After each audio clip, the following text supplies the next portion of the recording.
তো আগামী দিনে বেশ কিছু উদ্যোগ পুলিশকে কেন্দ্র করে আমরা নিচ্ছি। তো বন্ধু, একটা বড় খবর উঠে আসছে। রাজ্য পুলিশে বড় নিয়োগ শিগগিরই, একটা গুরুত্বপূর্ণ আপডেট। রাজ্যের মুখ্যমন্ত্রী মাননীয় শুভেন্দু অধিকারী কী বললেন এই বিষয়ে সম্পূর্ণ তথ্য আজকে আমরা এই ভিডিওতে আলোচনা করব। অবশ্যই ভিডিওটি সম্পূর্ণ দেখুন, শেষ পর্যন্ত দেখুন। চ্যানেল নতুন দর্শক অবশ্যই চ্যানেলটিকে সাবস্ক্রাইব করে দেবেন। তো বন্ধুরা, রাজ্য পুলিশের সংখ্যা বাড়তে চলেছে এবং রিক্রুটমেন্ট প্রসেসেও হয়তো কিছুটা পরিবর্তন হতে পারে এবার। ঠিক আছে, 16,000 কনস্টেবল ট্রেনিংয়ের জন্য বসে রয়েছে, একটা গুরুত্বপূর্ণ আপডেট। তো আমরা আশা করি জানি ডব্লিউপি কনস্টেবল একটা মামলা জড়িয়ে গেছে, কেপি কনস্টেবল মামলা জড়িয়ে গেছে। ঠিক আছে, নইলে কিন্তু রেজাল্ট হয়তো বেড়ে যেত এতদিন। তো যাই হোক, ডব্লিউপি কনস্টেবল কেপি কনস্টেবল অত্যন্ত গুরুত্বপূর্ণ। তো পুলিশের বিষয় নিয়ে রাজ্যের মুখ্যমন্ত্রী অনেক কিছু কথা বলেছেন। তো আজকে আমরা এই ভিডিওতে বিস্তারিত সম্পূর্ণ তথ্য আলোচনা করবো। অবশ্যই ভিডিওটি সম্পূর্ণ দেখুন, শেষ পর দেখুন। চ্যানেল নতুন দর্শক অবশ্যই চ্যানেলটিকে সাবস্ক্রাইব করে দেবেন।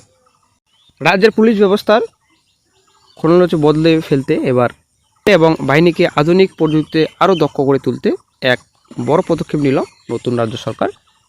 বুধবার নবান্ন সভা করে আয়োজিত এক উচ্চ পর্যায়ে অনুষ্ঠানে রাষ্ট্রীয় রক্ষা বিশ্ববিদ্যালয়ের সঙ্গে একটি অত্যন্ত গুরুত্বপূর্ণ মৌ স্বাক্ষর করল পশ্চিমবঙ্গ সরকার।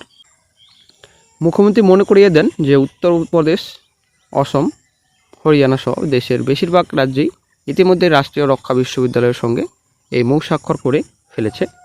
সময়ের সঙ্গে তাল মিলিয়ে পুলিশ প্রশাসনে অত্যাধুনিক ও উন্নত মানের বৈজ্ঞানিক প্রশিক্ষণের যে বিপুল প্রয়োজন রয়েছে এই মৌয়ের মাধ্যমে, তা এবার এই রাজ্যে অনেকটাই পূরণ করা সম্ভব হবে। এই চুক্তির ফলে পশ্চিমবঙ্গ পুলিশ এবং কলকাতা পুলিশ দুই বাহিনী পূর্বতভাবে উপকৃত হবে বলে তিনি আশা প্রকাশ করেন। ফলতা সহ রাজ্যের বিভিন্ন প্রান্তে সাম্প্রতিককালে ডিউটিরত পুলিশ কর্মীদের উপর হামলা ঘটনার পরিপ্রেক্ষিতে পুলিশ বাহিনীকে সম্পূর্ণ সুরক্ষার আশ্বাস দিয়েছেন মুখ্যমন্ত্রী।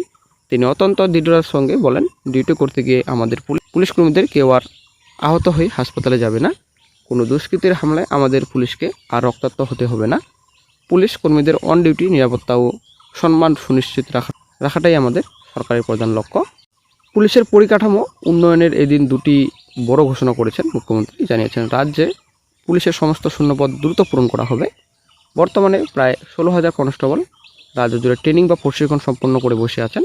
নতুন সরকার তাদের দ্রুত পুলিশ বাহিনীতে অন্তর্ভুক্ত করে কাজে লাগানোর চূড়ান্ত চেষ্টা করছে। আমরা পুলিশের ম্যান পাওয়ার রিক্রুটমেন্ট বাড়ানোর জন্য ব্যবস্থা নিচ্ছি। রিক্রুটমেন্ট পলিসিতে আরো স্বচ্ছতা আনার জন্য আমরা তার ব্যবস্থা নিচ্ছি।